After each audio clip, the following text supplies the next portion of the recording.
TikTok mengakuisisi 75% saham Tokopedia setelah lama mencicipi manisnya pasar e-commerce Indonesia. Per tanggal 4 Oktober 2023 jam 17.00, TikTok Shop di Indonesia resmi ditutup karena terbentur masalah perizinan. TikTok cuma boleh memfasilitasi promosi barang atau jasa mereka, tidak boleh bertransaksi langsung sebab tidak punya izin berdagang lewat e-commerce. Larangan itu sesuai isi revisi Peraturan Menteri Perdagangan Nomor 31 Tahun 2023 yang secara tegas membedakan antara social commerce dengan sosial media. TikTok sebagai sosial media tidak boleh memfasilitasi transaksi. Pada Senin 11 November tahun 2023 kemarin, Goto resmi mengumumkan bahwa TikTok akan mengakuisisi 75% saham Tokopedia.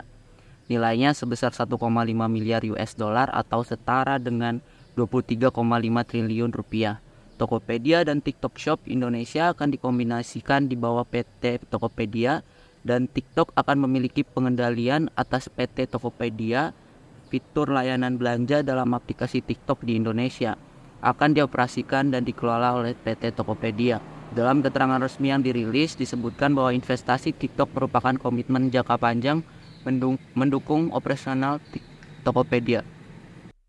Luang untuk menjangkau pasar yang lebih luas bagi layanan keuangan digital Goto Financial dan juga one man service dari Gojek Goto juga akan menerima pendapatan dari Tokopedia. Sejalan dengan skala dan pertumbuhan perusahaan tersebut, juga disebutkan akuisisi ini menguntungkan UMKM mereka. Akan mendapatkan dukungan berbagai program TikTok Tokopedia dan juga grup Goto, di antaranya promosi produk-produk Indonesia pada platform Tokopedia dan TikTok serta hilirisasi UMKM. Akan ada peningkatan kapasitas dan kompetensi pelaku UMKM melalui program komprehensif yang mendorong pengembangan keahlian dan akses sumber daya mulai dari hulu sampai hilir.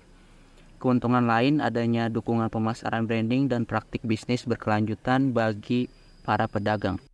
Terlepas dari semua yang terdengar bagus dan baik itu, saya masih bingung satu hal. Apa yang saya pahami adalah TikTok Shop dan Tokopedia tetap menjadi aplikasi yang terpisah. TikTok Shop tetap berada di aplikasi TikTok, sedangkan Tokopedia ya di aplikasi Tokopedia.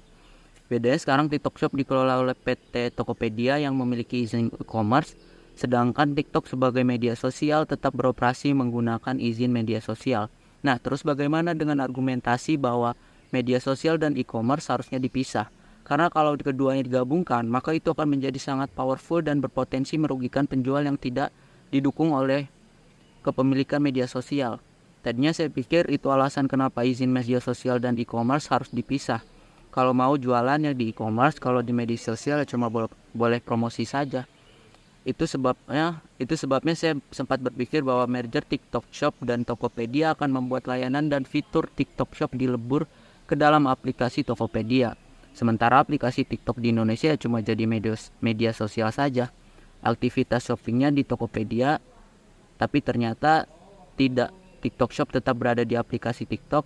Berarti di aplikasi yang sama ada media sosial dan juga ada e-commerce yang saling terkait erat. Jadi apa yang berubah selain layanan TikTok Shop di TikTok sekarang dikelola PT Tokopedia yang punya izin e-commerce. Jadi sebenarnya apakah boleh sebuah aplikasi media sosial melakukan e-commerce? Maka dari itu muncul kekhawatiran persaingan tidak sehat yang dipicu oleh bergabungnya dua raksasa e-commerce. Hal ini diungkapkan oleh Wakil Ketua Komisi 6 DPR RI Martin Manurung. Dia menyoroti potensi terjadinya dominasi pasar oleh konglomerasi sebagai buah dari penggabungan TikTok dan Goto. Karena itu Martin menekankan pentingnya Goto dikelola dengan bijak supaya menghindari monopoli dan persaingan tidak sehat. Tidak bisa dipungkiri bahwa TikTok memicu banyak kontroversi dan dampak negatif pada pengguna.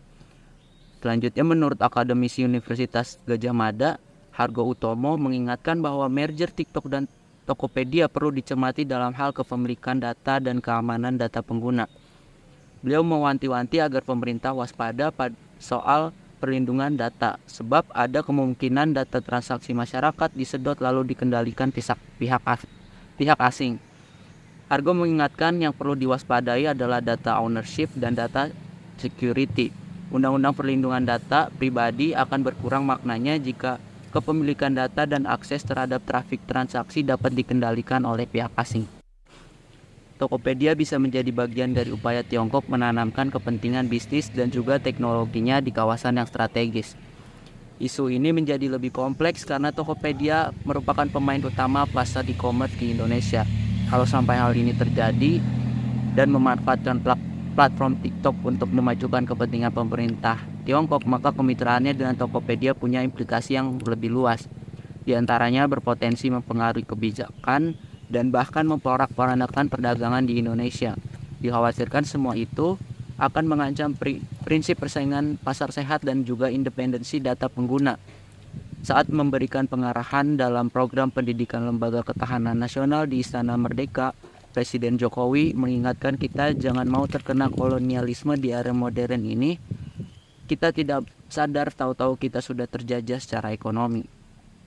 Kita seharusnya sibuk mengajukan sejuta pertanyaan, mengupas semua niatan, serta membangun pagar panjang yang kokoh, bukannya malah sibuk menggelar karpet merah sembari membuka gerbang kedaulatan kita selebar-lebarnya.